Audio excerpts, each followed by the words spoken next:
Manchester United 3, Southampton 1. A boring, tepid, underwhelming 81 minutes. And then, Truly. And then Ahmad, 12 minutes, gives United 3 points. I'm joined by Nathan Ellington and Joe McGrath. Get your thoughts in the comments. What have we just seen, Joe? I don't know. What just happened? I feel like it's such a difficult job for us here because we know that during a vast majority of that game, we were underwhelming, underperforming, uninspiring. But for some reason, a spark was ignited. Yeah. Ahmad comes out of nowhere, scoring a very quick hat-trick. And we win the game 3-1. Yeah. So we can't sit here and be smiles and be very happy because we know we've got a world-class player playing for Manchester United. Wow, we big know goal. that. We know that. But we also know the rest of the team need to get on his level. If everyone's on Ahmad's, that 15 minutes, if everyone's on Ahmad's 15-minute level, we'll be sound. But we're all a bit rubbish for the first 80. Yeah, it was weird that, wasn't it? Like, we'll talk about some of the bad stuff, but just on Ahmad, we were just saying just before as it was the 82nd minute began, and we were saying Ahmad has been a bit quiet today, probably the quietest of our attackers. Xerxes looked pretty good when he came on. Garnacho at least is having some shots. Maybe it's time for Ahmad to come off. Goal goes in as we're saying it, like, and then from there he wins us the game. Yeah, it's crazy, isn't it? Just when you know he's our most likely player to make a difference, and because he's having a quiet game, we're saying, you know what, let's be fair. When he's not having a good game, let's just say he should come off. Yeah. And I love him. You know, I think he's my favourite player at the moment. Not at the moment. He's been my favourite player since he pretty much arrived. I've wanted to see him play, and now he's in the side. I'm so happy. But he just comes alive. Right in the last 10 minutes, he's come alive, got his goal, and that's what we're saying. This just needed to be unlocked. The minute you unlock this team, like I'm talking about Southampton here, you unlock Southampton, they're gone. They just went. And I don't know if it's, because their legs are gone, they worked so hard for so long. And then all of a sudden, right, that's it, my legs are gone. Right, you guys get as many goals as you can in the last 10. But look, it all had to happen at some point. It happened a bit late. I don't care when it happened. It happened, and we've got our 3 points. That's all that matters. I also think there was a point where we talked about who we were going to bring on, and we mentioned Eriksen. We thought, what is he going to bring, really? And then he provides, obviously, the assist. So we didn't get much right today, but we enjoyed it. Yeah, we did enjoy it by then. And looking at some of the stats, they almost defy what it feels like we watched. United with 60% possession, 23 shots to Southampton's 13, 9 on target to Southampton's 5. 5 big chances, whereas Southampton only had 1. An XG, if you care about that sort of thing, of 3.2, whereas Southampton's was 1.52, more than double their XG. And yet, for large portions of the game, we were struggling. Southampton looked good. They pressed us well. They won the ball back. They, took us on and went for it and made chances, didn't they? They played really well, and we couldn't really handle them, could we? Yeah, Euro was having a torrid. He was getting torn inside out. But obviously, it didn't end up being leading to a goal in the end. But one thing that we've got to make a mention of is Xerxes. He's come on and he's led the line very well. Ball's going up to him. He's linked up really, really well. I was really happy with how he's turned and even running at people on the ball, passing properly, passing well, and wanting to just do something. And things happen from him. And the good thing is, we had the most mobile players we have in the squad around him. You can't play him without the mobile players around him. Otherwise, he's no use to you. So having Garnacho on one side, Anthony even in there, and Ahmad in there, and everyone trying to make runs off him, that's when Xerxes looks at his best. And I hope Amorim sees that and puts him up there with them players around him. So it gives us the best chance to actually look the way we looked in the last 10 minutes. Because we need to play like that. It sounds stupid because it's true, but that would defeat Southampton would have been such a blow to United. Yeah, it would. It really would have made everyone again feel like we were back to square one.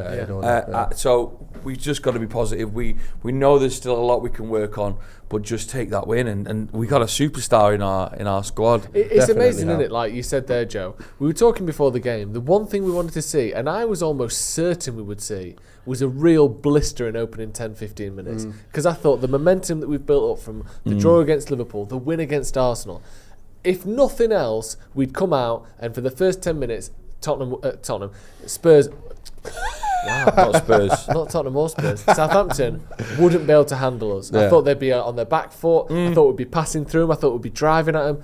And it wasn't like... I can't believe it wasn't like that. And Do you think they were tired? I don't Do you think think they were they tired. were- I don't know what they was wrong. shouldn't be particularly tired. I mean, maybe they will. 120 minutes? Yeah. Wrong combination though of players, isn't it? Yeah. I think I think this game was set up for Xerxes, not set up for a Hoyland so much in terms of that link up. If you noticed, throughout the whole game, I can't remember Hoyland doing any of that link up play. No, he didn't. At all. He had a really poor game Yeah, today. and things happening. off Xerxes it. played good today. Xerxes was, I think, in terms of what he actually did, that was one of his better performances for Yeah. United. I mean, obviously, it's hard to not to factor in how low his low was 10 days ago. But I don't think I'm being biased in saying he was actually very good today. And Amorim looked sort of not just upset, but like a little bit.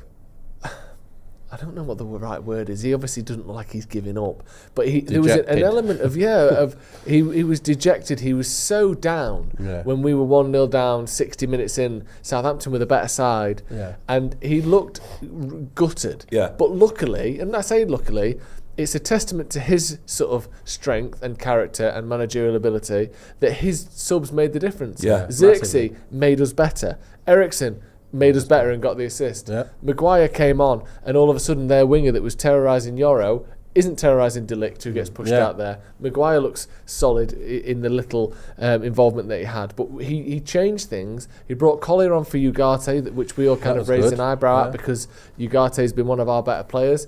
It worked, and we come back and we win the game.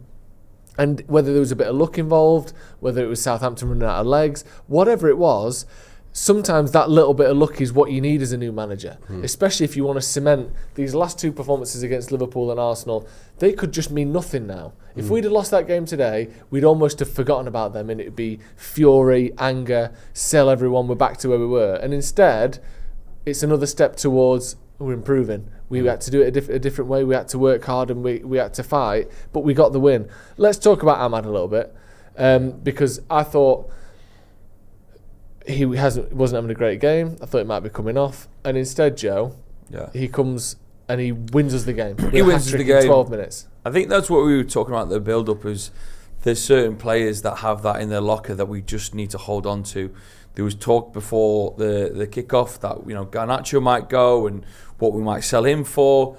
But yeah, if there's certain players that I know we're going to pull out a bit of skill and have the talent to help United win, I think of players like Bruno, I think of players like Garnacho, I think of players like Ahmad. And Ahmad took it to the next level today. Yeah. He took it to a level where he was on it. The third goal was a little bit of a gift, but he needed to be on the toes of the defender to get in there and score. The absolute beauty of a ball from Ericsson to Ahmad just needed that sort of Ahmad type finish where he doesn't look like he hits it brilliantly, but it goes in the back of the net, and that's happened time and time again. Certain players are good at that. Yeah. Like, do you know, some players almost catch it too clean. Yeah. Ahmad, he did the same thing against City where he hasn't scuffed it, but he's not like struck it with this perfect cleanness. Yeah, like I said, similar Liverpool, another one. He kind of strokes it, but it's not like a clean. Like you mentioned, Jermaine Defoe before. Jermaine Defoe catches it nice every time. Ahmad does the opposite with that. That last goal, the first goal. No, it was the second goal. He sort of flicks a toe at it and just gets the perfect amount of contact to beat the goalkeeper, but doesn't hit it too cleanly. There's almost an art to that. And sometimes if all your aim is to get it in the bottom corner, it doesn't matter whether you slice it or hit it a bit more gently than you'd like to. If the ball's rolling across the ground, the keeper's going to really struggle to get to it. And we saw that today. It's brilliant from him again. And in a moment where I think he just needed that little reminder of, actually, you know what? Joshua Zirkzee, you've had a decent game today. Hoyland, you've not been very good. Garnacho, you've not been very good. Rashford, I'm actually the main man in this front line now. Yeah. And I love that from him. And where he's had to come from in the last few months and people doubting him and people like me doubting him, I think, fair play to him and what a player is proving to be, a match winner, not just in the big games because of the big teams, but this was a big game because if you lose to bottom of the league, worst team in Premier League history, that is a massive step backwards. We've got some super chats. Alex Woodward says strong proactive subs made with balls. Yeah, fair play to Amorim. He did what he could with the little options he had on the bench and got a win out of it. Matt Wicks, who's been a member for 48 months, says Ahmad is king. Always keeps some in the tank for the final minutes. I think the Championship loan moulded him into to really battle to the end, game after game. What a league the Championship is, by the way. Like, if you can survive and thrive there, you've got something good for sure. Bader Shubar says, great win. Another enjoyable appearance from Nathan Ellington up the paddock. Fantastic. Couldn't agree more. Lib Rasil. Right. I mean, obviously, Bit awkward, but I'm sorry. Joey's here as well. Lib Rasil says, I've had enough of Hoyland and Xerxes. Promote a striker from the academy. Yeah, maybe we'll see a little bit of Chido Obi Martin or someone else. Our Red Devils said, kilometres covered were the same. What do you think? It didn't feel like it for most of the game. It felt like Southampton were running more than us, but obviously eventually we kind of caught up. Ras Toner says, Joe, are you still trying to justify Ten Hag benching Ahmad? Not even remotely, and I haven't been for a few months now. But of course, I'm happy to not live that down, because it was idiotic from me thinking that Ahmad wasn't good enough for Man United, when clearly, now he's been given the opportunities, it was immediately apparent he was good enough. So, yeah, I'm happy to be proven the Championship wrong. Then to cut the teeth a little bit more, just aren't good enough for United right now. What, who could come back in and squad, do it? Yeah, send Anthony down there. But you're just doing it to punish him. You're just doing it because you don't like him. No, I'm saying if you think it helps mould a player, because he came on today and I thought if he's got anything about him, he's going to try and do something. I just think we don't talk about the fact that he missed because obviously Ahmad scored a goal, all 3 goals. We don't talk about the fact that Anthony should have scored in those moments. Maybe players like that, instead of being benched, just need as much game time as possible, but clearly they don't deserve it yet from Man United. Yeah. I mean, I don't think we should do this genuinely, but I think someone like Erasmus Højlund would probably benefit from regular game time in a slightly different environment. Yeah. But obviously that's not realistic or something we can afford to do with the lack of attacking options we've got. Abhinav Verma says Spurs are below us, but Ange calls everyone mate, which is fair enough. Jesus Christ. The way Amorim plays a variety of players, even if it seems weird or counterintuitive, is a great way to progress the whole squad, a thing that Ten Hag never really did. I mean, yeah, I'm sure Toby Collier is absolutely loving the fruits of that labour, that he gets minutes and in difficult games and big moments, and he does deserve it. Yeah, exactly. Scott Bennett, unlucky Southampton played well. They did, and they didn't really deserve to lose 3-1. Xerxes was ace. He was good today. Still would like to see a little bit more from him in terms of goal threat, but he was the difference between us not being able to make attacks and build up and being able to. So well done. Loads of super chats coming in. I'll get some of them in just a minute. Looking forward a little bit, Joe. Yeah. What do we need to do differently? Because another performance like that next time, I think it's Brighton at the weekend, isn't it? We'll see them probably 3 or 4-0 up before we even get a chance to get Ahmad having a last 10-minute hat-trick. Yeah, How do we stop that kind of performance happening again? I don't think I know the answer to that. Yeah. I think it's just... I mean, one of the things that we changed differently is we weren't playing our best 3. That's because we were giving Maguire a rest. I think Maguire definitely steps up to the mark in the game of the weekend. And then it's just about allowing the team to realise that the mistakes they made in this game need to be banished from the first 30, 45 minutes of what we'll go up against Brighton. They won 2-0 today. Brighton is just one of those teams that just get wins. They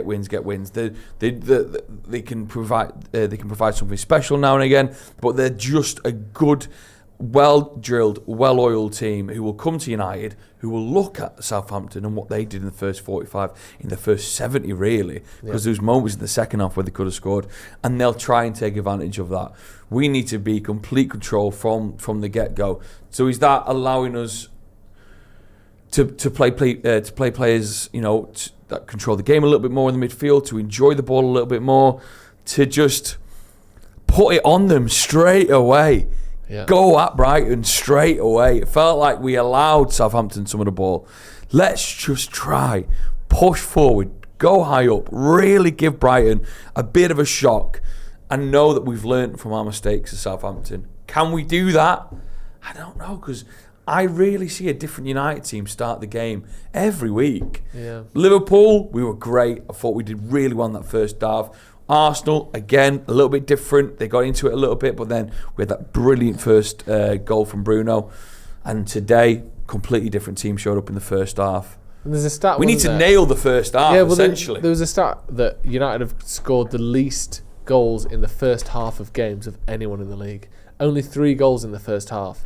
That just sets you up for failure, doesn't it? Of course it does. I think we know what we're about. We know we don't have much goals in the side. We've just got to be difficult to break down, and then just work on what he said. We have to work on being able to create chances. Especially against a team like Brighton, I see a similar game to this where it's going to be tight. Brighton are going to have a lot of the ball. It's probably going to be around 50-50 on that Brighton game. Yeah. And you just, on the day, who's going to be the team that shows a little bit more quality? And because Ahmad is very good, we know that, but we can't just depend on him. You just said it as he scored. We're just depending on him all the time, and then he gets a goal and gets another one. I was literally comparing him to the likes of Adnan Januzaj or Anthony Elanga or Marcus Rashford. These people who come in and look better than players who are older, more experienced, and should be leading the line ahead of them. And because they look better, they just play every week. Like Garnacho had it last season. Yeah. What we're expecting out of Ahmad at the minute is unfair. Luckily for us and brilliantly for him, he's living up to it. But he's kind of been like, this guy who was like a sub for this whole United career until 6 months ago. He's our match winner now. No one else is. Come on, we need to have more options. Well, this is the thing. I think once we can get some help for him, because remember, other players, when they're the only man we look to, they end up suffocating and being rubbish and getting brought down to the level of everyone else. But Ahmad, he's holding it up for us. Imagine when we get a couple players on the same wavelength that are going to absolutely rip it, and then he's just there as well as another man who can go and rip it. We're going to see so much better from Ahmad when we get some better players in this side. Also, as well, it needs to happen quickly. Ahmad was playing in the left wing back today. There's not many. Oh yeah. There's not many he defenders that scored a hat-trick from left wing back. Right wing back. Right wing back. Sorry. Yeah. There's not many defenders who score a hat-trick from right wing back. But that goes back to the point when was the last defender who scored a hat-trick in the Premier League? Bale maybe. Back in maybe imagine like a Leighton Baines. Yeah. Did he ever score a hat-trick though? Maybe did he ever score a hat-trick? I don't think he has. I'm not even sure. Bale's a good shout. But is it? It's not. That's what I mean. We had that comment earlier, didn't we, about why we're playing 5 at the back at home against Southampton, because it's not really 5 at the back, is it? Yeah. We've got a lot of comments.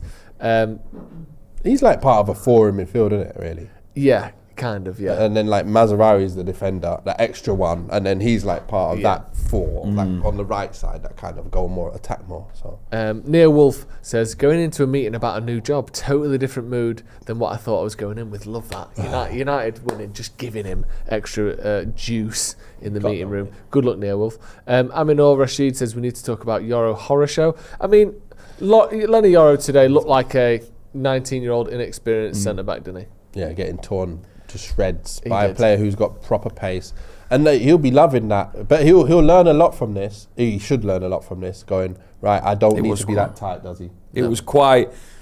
It's an eye opener. It was an eye opener, and it was quite daunting. The fact that he didn't quite learn during the game either. He just still allowed Southampton player to just have that extra step on him. And there was times where I was like, we were shouting at him instructions. I know. Who is feeding him that information to try and get better? Yeah. Kazmofo says Ahmad is going to win us trophies and titles. He's an absolute machine, born to play football. I hope so. D Trizzy says yes. Morning lads, dialing in from our local hospital where I'm having an aneurysm and coronary. Well done. We didn't deserve that. Ropeable or happy. Interesting. Hopefully you're feeling a little bit better, mate. Good luck. Slightly scary, but I mean. That's that. If we've got the watch long on, you got the review on. It's a little bit of the only medicine you need. That's no, not. That's not true. That's and there's a reason that Joe was struck off from his role as a GP, because the watch along is not the medicine that you need. But presumably, imagine if you laid in your bed or you so Alan Parks and you walk in and Joe McGrath is your doctor. You go, have you ever tried laughter? Because in a way that is the best medicine, isn't it? I know it's a saying, but there's no smoke without fire. have a little laugh and get yourself out of here, you little scamp. Hopefully you're feeling better soon. Jesus Christ says, also... He's so busy tonight. I know he is. Let's not jump on Euro now. Kid is clearly talented. Let's support him and try let him become his best. Exactly. We're not jumping on him. We're just pointing out he had a bit of a stinker today, but he's 19. That's why he doesn't start every game, and that's why it's called potential, and he's not, a 28-year-old who's struggling. Marco McElhenney says, De Ligt winning 3 headers and a 2-footer tackle in 30 seconds was glorious. I do like De Ligt. I know he gets stick, but I enjoy him. Dan Stone, loads of super chats today. Thank you, everyone. Says, I don't want to make excuses, but a point that I think needs to be made is that we played 60 minutes with 10 men against Arsenal just a few days ago. You kind of made that point before, didn't you, Joe? And there is something to be said for that. They may have been a little bit tired, but that can't, you still can't lose to the worst team in England, which we didn't. Manny Hemanth says, amazing end to the game, but how is Ahmad, a rookie, our best attacker? Anthony misses horrendous. Clear out all Ten Hag signings. The Juan of Pipi says, with this match, where should Ahmad fall into? A super sub role or be put in the first team? I mean, I don't know if that was sarcastic, but that has to be pretty obvious. Jibak says, how can we coach to fix this? We haven't got the talent. That is a big problem, isn't it? Yeah, we need to sign better players. We need better players. It's simple as that. Yeah, it does. Neil Wolf, how the turntables turn. Maguire is a must start. Crazy the world that we live in. Part of a three, though. Yeah, part of a three. Part of a three is a man. Because look, England, when he was at England, part of a three, you don't get exposed so much. No. And he can do his job doing that. Win headers straight down the pipe. Jesus Christ says, my dad's a United fan too, by the way. Well, it seemed like it tonight. And Val Monty, one more before that. Lal Tetea says, what's up with the commentators? Ruins the game watching every time. I don't know if you mean us or what's on there, but I'm not sure. Thank you, Joe. Cheers. For coming on. Thank you, Nathan, today for coming on. You. A much needed win. And Val, with the super chat to players out. Amadeus Mozart. Nice. What a concert he gave in the last few minutes. A gorgeous symphony. Even if we didn't deserve that from the wider team performance. Perfectly put. Thank you very much for joining us. Manchester United 3, Southampton 1. We're up to 12. This is crazy. Big time. That's what we do. See you in a bit.